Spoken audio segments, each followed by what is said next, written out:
Oh, and look who's here. It is the Underdog Jets Podcast. On an important day, Wayne, there's a new head coach in town, and it's a guy that weren't you telling me it's a guy that you know who used to dominate you at practice in All Hofstra? the time. Yeah, all the time. Listen, people, media's been reaching out to me. Everybody wanted to ask me. I didn't want to. I wanted to wait to gather my thoughts and talk about it first here on our Jets X Factor show. But Yeah. yeah, very happy. Certainly, people can say no head coaching experiences and that. But listen, we got the right guy. I'm glad we got him first. I know Ben Johnson went too. Lions are a hot team. Mm-hmm. And, people get poached from those teams. And I'm glad they didn't let him out of the building. I know they were happy with him. He knows what it means to win in New York. He's been around enough to know what that means. And that's a very important thing for someone coming to coach, a tough city like New York. I think so. Listen, I like Glenn. I'm going to be more not hesitant because I like Glenn. I like his leadership qualities. I see him as a genuine guy. I see him as someone who can come in and the players will respect him right away. No question, right? Right. And I don't see him getting run over by players like some past Jets coaches have been run over, like the accountability stuff. Do you see him being good in the accountability department? Yeah. Like you said, he played under a guy like Parcels, played for some good coaches. He's been around. He's been around a lot of different teams. You don't be deceived by him being 5'9". I mean, he's with Dan Campbell. Dan Campbell's what, 6'5", Big boy. 250. Yeah. Big boy. Aaron Glenn is, you go Wikipedia, 5'9", 175, 180, whatever it is. Don't be deceived by that. Don't be deceived by the gray beard he has as passive. He will get in your face. He's as tough as they come. I got better. I think he got better going against each other every day. But I was looking here. He didn't just get handed this job. No. Look at this. He when he came out, he coached with the Cleveland assistant defensive back coach, Yep. Saints defensive back coach, Detroit defense coordinator. Love it. Jets head coach. Before that, he was a general manager for the Houston Stallions, so in administration. Yep. He was a scout for the Jets. That's huge. That's huge. And, he was like in the internship program. He worked his way up. He was a first-round pick for us, 12th pick. He was a first-round pick in the expansion draft, third pick for the Texans. That was crushing. Yep. He's the right guy for the job. So him being in the personnel department, here's a story I heard, and here's, if you see on the screen, here's his resume. When he was with the Jets as a scout, he pounded the fist. I mean, he was a scout, so, in-house scout, so he did his thing. But he told people Mike Evans was the guy from that draft, that loaded draft class. He has the radius, contested catch, and he turned out to be 100% right. So I think one of the things people are not overlooking, but not thinking about is his personnel skills. I think he's going to be good in the personnel department. Yeah, someone who's in scouting, I feel like myself. I put my money where my mouth is. I can go to a game, any level, and just know when they're warming up, or just know how effortless it comes to people, or just know they have that it factor, or just know there's certain little cues you could see to know this person's a player, this person has a good attitude, this person's cocky, too cocky, or the right amount of cocky. You can't fake it to guys like me and Aaron. And he's been around and he gets a new group of guys every year. And like I said, Detroit, they know what it is to build it back up. They blew it up. I don't know what we're going to do. Aaron Rodgers, I'm saying this. We're not talking about him tonight because I don't care about that. Oh, come on. We got to bring up Rodgers. Zero. I don't talk about him at all. It does not matter. Whether he's going to be there or not, I don't care. Yep. But right now, I want to just give all the credit to the Jets for getting Aaron Glenn. Happy to have him. I don't know what's going to happen tomorrow, but right now, today's a good day for the Jets family. Okay, so now for any Jets fan that's hesitant in terms of, oh man, another defensive guy, another first-time head coach, because a lot of Jets fans wanted experience, and I understand that. I'm not so it doesn't matter if it's a defensive guy or offensive guy. I'm a defensive guy at heart. In high school, I'm a defensive guy coach. So I love that. But this NFL, we cannot deny it's so different. And a guy like Ben Johnson, who I think could be a big time hit or a big time miss in Chicago, the stuff he says, the stuff he does, he gets the NFL today, how drastically different it is. My hope is Glenn does too, because he was with Detroit. He was under Campbell, who's very aggressive alongside Ben Johnson. Do you think he'll, as a defensive guy, adapt to today's league? Yeah. You know what's great is he's the kind of guy we would pick each other's brain, me and Aaron. It's always Okay. like, you go against someone so much in team and 7-on-7 and 1-on-1s, and you talk off the field. The fact that him and someone that's young and talented as Ben Johnson, same thing. They were playing chess and going against each other and practice, training camps, mini camps. I know obviously you're trying to do well, but you're trying to beat the other team. Your same team. He won against Ben Johnson, a good offensive mind. Yes.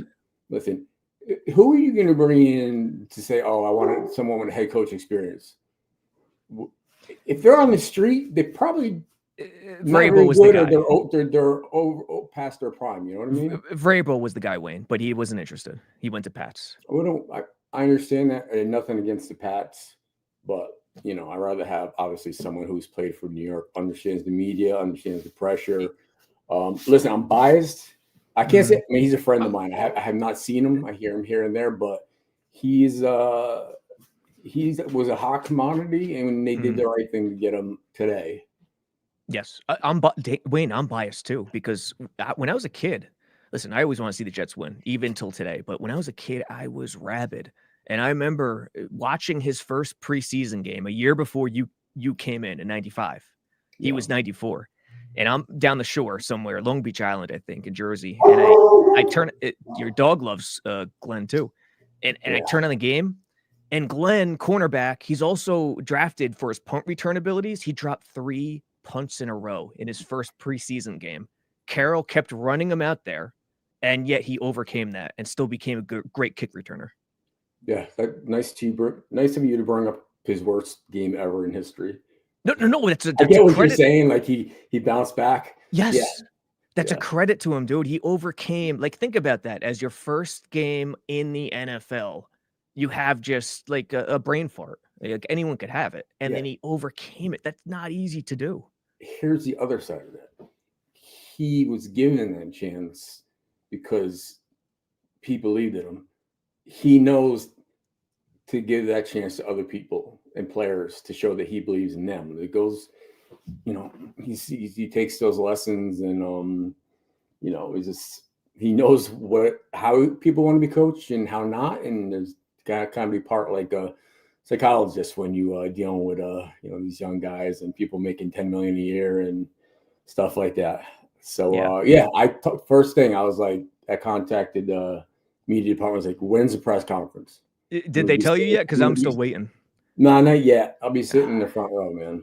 Now, what's going on with the GM talk? I haven't followed that as much. So GM, it's everyone thought it was going to be. The names escaped me suddenly. Someone in the comments put it out there. He's Ben Johnson wanted to bring him to wherever he wound up. Lance Newmark from Washington, but the latest reports today are that they're actually going to bring in a couple other guys. So now that Glenn is signed and he didn't go to New Orleans, even for an interview, as far as I know, because there's snow down there. Glenn's going to be in on that. So he's going to have a big say. I think right now, Lance Newmark is still the front runner. He's been in the league a long time, was with Detroit for a while, with Washington. So, I don't know too much about him, but I know he's a personnel guy. I know he's a scouting guy at heart. Yeah.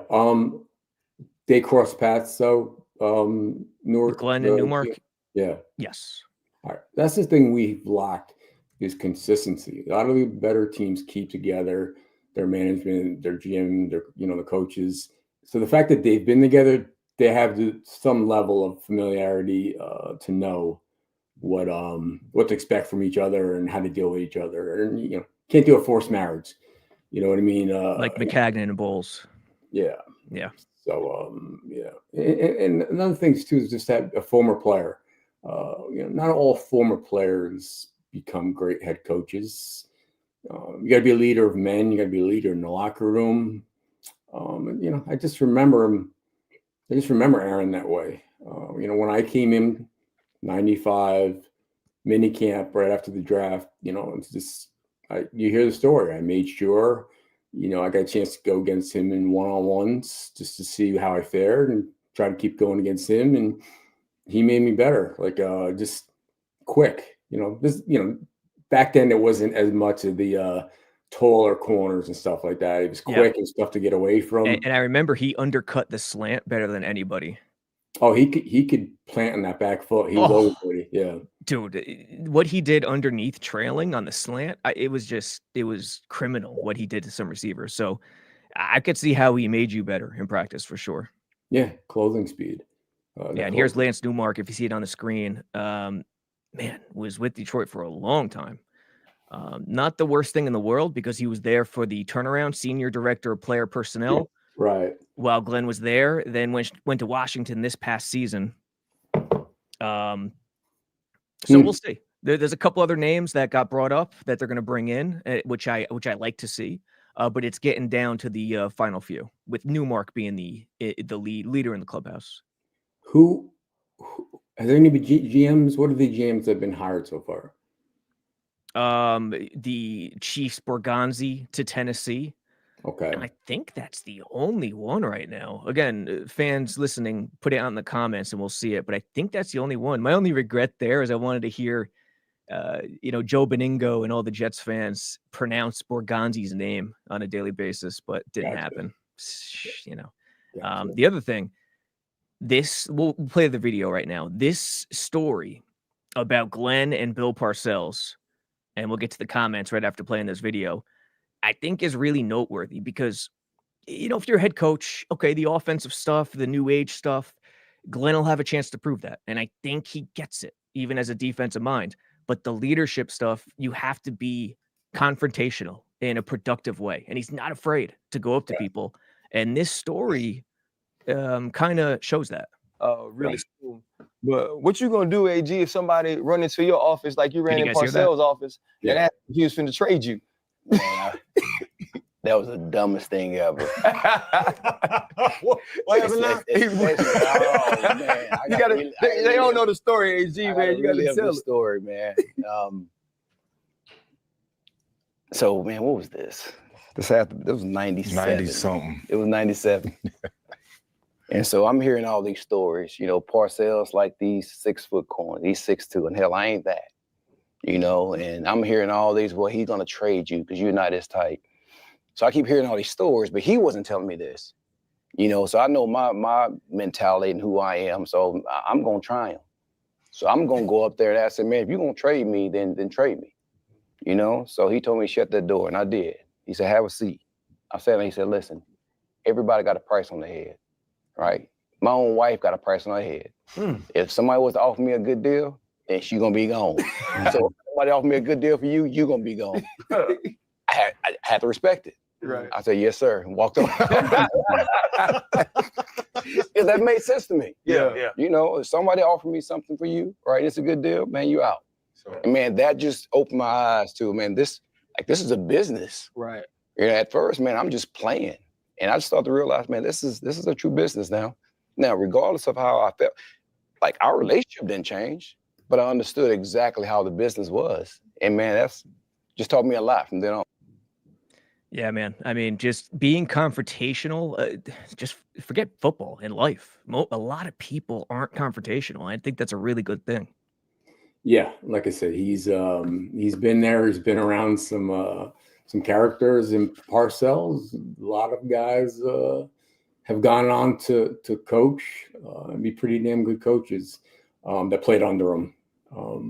And I think we got better today. I think we're better positioned today than yesterday. Obviously, we didn't have a coach. I'm glad, was he Ulbrich? He's a D coordinator now somewhere else, right? He got a job. Yeah, where did Ulbrich go back to? Geez, I forget already. Wherever. I want to say Falcons, but Falcons, yeah, under Raheem. But Yeah. it makes sense. I mean, he's been with Atlanta before, so yeah. So yeah, listen, we all have Parcels stories. They're all good stories, and you know, those are the stories from behind closed doors. You don't always hear those stories, but like he said, you know, sometimes talking to guys like that, they say something and it kind of dawns on you, like, all right, different ways to look at things, different ways, whatever, you know. But you know, I just, the comments are, you know, this is, you know, mistake. You know, someone's like, oh, he gave up 40 points the last game of the year. Okay, like that's gonna make him not a good head coach. It's like they want to like chip away at any decision we make. And geez, you can't rush to judgment on what we didn't even sign the paper yet. It ain't even dry, and people are like, well, I don't. Just give the guy a chance, man. Just stop.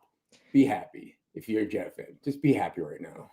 Again, like I keep saying it. There's two things: innovation, understanding today's game, and leadership. And the leadership, I see everything great in Glenn. And he might even have the innovation. I don't know. He'll prove it one way or the other. But even if you're, you know, sort of lukewarm, like there's no reason to lose your mind because you don't know. I don't know. Like it's impossible. It doesn't matter today. It does not matter on January 22nd. The freaking, we're not even into we're to the Super Bowl. The season's not over yet, right? So much is going to happen from today. What's 8 months to the season starts? I mean, listen, let's not look ahead. I already see people predicting records. We don't even know the schedule. Who the hell predicted a record? People predicting who we're going to draft. We don't even know who's coming out or the combine. You know, they're already saying the defense is going to, we don't know any of that stuff. I want to talk about Aaron Glenn. I'm happy he's here. Yep. He knows the biggest thing is he knows what New York wants. And he knows what a rebuild looks like. He knows how bad New York Jet fans deserve a winner. He knows, like I do, we didn't get it done and job isn't finished, and he's coming to hopefully finish it as a coach. And you know, he gets the ring too if we win it. You know what I mean? He wanted to get that ring in New York. And listen, I'm gonna be knocking on his door to get on that staff, dude. Receivers coach? You're gonna be receivers coach? I wouldn't say that. I don't know. I would want to be part of the staff with a guy like that I've been to war in with. some form or fashion, right? Yeah. Whatever it is, you know what I mean? I didn't have a relationship with Salah or Rex or Mangini or Gase. I didn't know them. I wasn't around as much. But just the familiarity with him, I trust him. I wish him the best. And it's exciting. It's an exciting day. Here we go. Robert Schmall comment. Wayne Chrebet, receivers coach 100. It's flooding in. It's coming. A lot of things are going to change. Staff gets turned over. You know, front office gets. You know, everything. People get brought up. You know, let's say Ray Mickens, quarterback coach. Yeah, what's Ray Mickens doing these days? I know he's very successful businessman. I forgot he's into a lot of things, but he was. Same thing, scrappy, like you know, undersized, sticky Mickey, because he used to hold all the time. Yeah, he did from that corner, but it was smart, dude. Like if you could get away with it as a slot corner, here we go. Robert Schmall again, make Victor Green the DB's coach. You see Victor? He put a tweet out that got picked up by some people. As soon as Glenn got hired, Victor was throwing his hat in the ring too, in terms of helping out. Yeah, listen. You know, guys have been around Aaron, you know, guys have been in New York. They're like, all right, let's turn the page, and everybody's going to want to be a part of it. Yeah, because it's exciting. It's, you know, it's what we've been waiting for, like just breath of fresh air, you know, start fresh. You know, you're 5 game in last year. You're like, everything was so up in the air. Like, well, who's calling the plays? Dude, did Hackett get fired yet? I'll give this guy 10 seconds of my time. Is he like this? Listen, Wayne, I promise you he's not coming back. Let's put it that way. This I know, but like I want like a public thing. That's a good question. I don't know.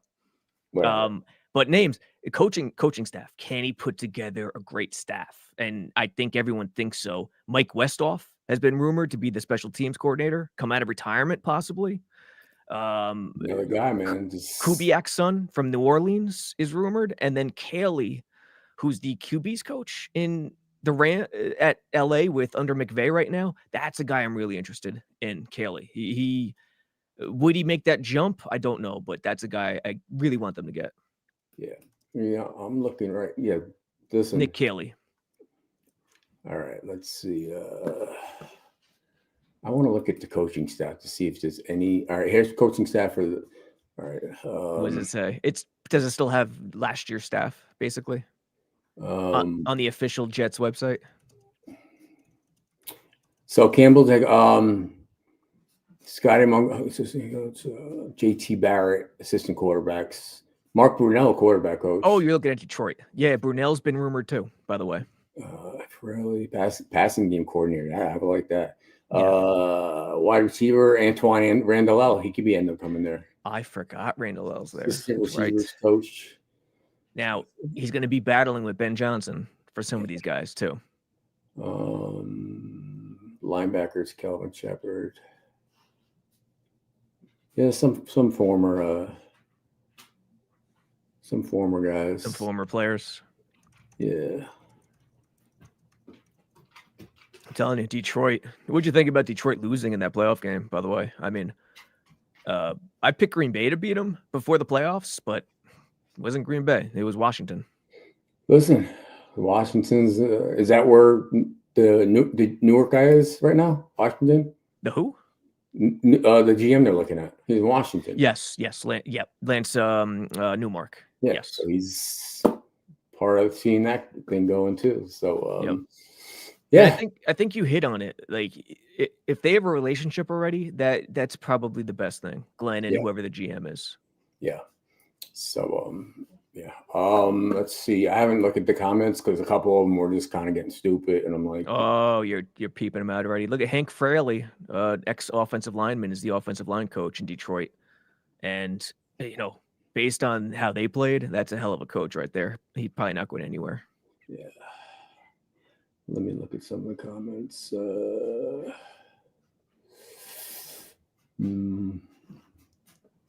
What do you got? Everyone wants you to coach. Is that what I'm seeing?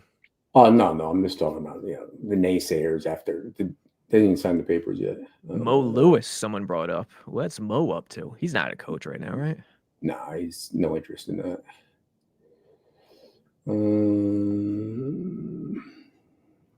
Chris Spielman as GM. Spielman's a tough guy. Another tough, former player that knows what it takes. He's been rumored as a potential. I mean, he interviewed virtually on Zoom. Rick Spielman is helping Tannenbaum lead the search for Woody, but I don't think it's nepotism. I mean, Spielman has done a good job where he is at right now. For OC, and I know they're former players, and I would love to see Chad or Josh McNown. That would be so. In the only time I laid out my preferences for the best coaching situation, it was in an article about a week ago. I had Glenn number one. Number one was Glenn as head coach, McCown as OC. And I kept on. I'm enamored with McCown. He shows emotions. He's not afraid to cry, and doesn't mean every crybaby is a great coach, but the guy who's not afraid to show his emotions has the potential to be a good leader. But anyway, Schefter said on McAfee, I think last week, McCown's not going to leave Detroit unless he gets a head coaching role. So hopefully, listen, it would be a slam dunk, I think. I know he never called plays before, but he has that long playing career. If he could convince McCown to jump, that would be tremendous. Yeah. So listen, this is the biggest piece to the puzzle right here. Obviously, GM is very, very important. Mm-hmm. The guy on the sidelines controlling things and putting the staff around him is the first big piece. And I give it a big thumbs up, big double thumbs up, 10 out of 10. I'm biased, but how we ended the season to today, I'm happy. Tomorrow, we'll talk about it tomorrow. I'm not. We'll talk about personnel down the road. Let's just enjoy it. Be happy. I can't wait to go see him at the press conference and just I haven't seen him in a while. Not looking for a job on the first day. I'm just saying I want to go there and just. I bet you when I go there, it's just going to feel lighter in that building in Fulham Park. True. The last 2 months I went in there, it was just, a cloud. Hey, come here. Yeah, it was heavy. Yeah. I think it was Samini, or it might have been Judy Batista. I'm seeing here. One of the two. My apologies for whichever one it wasn't. Parcels. This is what Parcels said over the phone about Glenn. He's fired up about him getting hired, and quote, he's not afraid to be contentious, as we just discussed. Right. He's just feisty, not rude or impolite. He's just willing to get his point across. I mean, that's what you want, man. That's tremendous. Right. So let's leave it at that, because it's just everybody's just going to pick it apart. And like I said, he hasn't even signed yet. Everybody knows better than me. So listen to the people in chat. Not a lot, just a little. You know who you are. It's not bad. It's not terrible. But it's just stupid to do. That's just that we don't know. We don't know who's GM. We don't know who's coach. We don't know if they're playing a 3-4-4-3. We don't know if they're going to be the Delaware wing T. We don't know. We know we're playing in London next year. We know we're playing in our AFC East teams, home and away. There's too many unknowns to start picking this apart. Yeah. Here we go. My own mind. Wayne is still the best third down receiver we've ever. Forget third down receiver. I think he ranks third. Yeah. Third. He'll put Tuna over himself, but I don't know if I could do it. No. So and Glenn, by the way, he's got to be the second best corner in Jets history behind Revis. Yeah, 41 interceptions. It's 8 touchdowns. Dude. He scored a lot of points as a return guy and defensive guy. It's incredible. So yeah, good. Good stuff, man. Good stuff. Yeah. I appreciate subscribe a lot. I appreciate, man. A lot of people, a lot of new faces, a lot of new names. Not a lot of great questions, a lot of great comments. So yeah, let's do this again soon as we see GM. And I'll definitely want to get back on here real quick after the press conference. Yeah. And hear what he has to say and all that stuff, because they're gonna throw some questions at him. You're gonna throw some questions at the press conference at him. Well, I'm going to Florida tomorrow till Monday, so I hope the press conference is on Tuesday. If not, I might have to come back quickly. So hopefully it's Tuesday next week, and then we'll hop on a show after that later in the week. All right, sounds good, man. And we'll end with this. Vinny Bad. Wayne, we need you as receivers coach. That's the ending of the show. Listen, I've been waiting to come out of retirement. This could be it. All right. Hey, you said it. You heard it from the man's lips right there. All right, thanks. All right, Wayne. See you guys.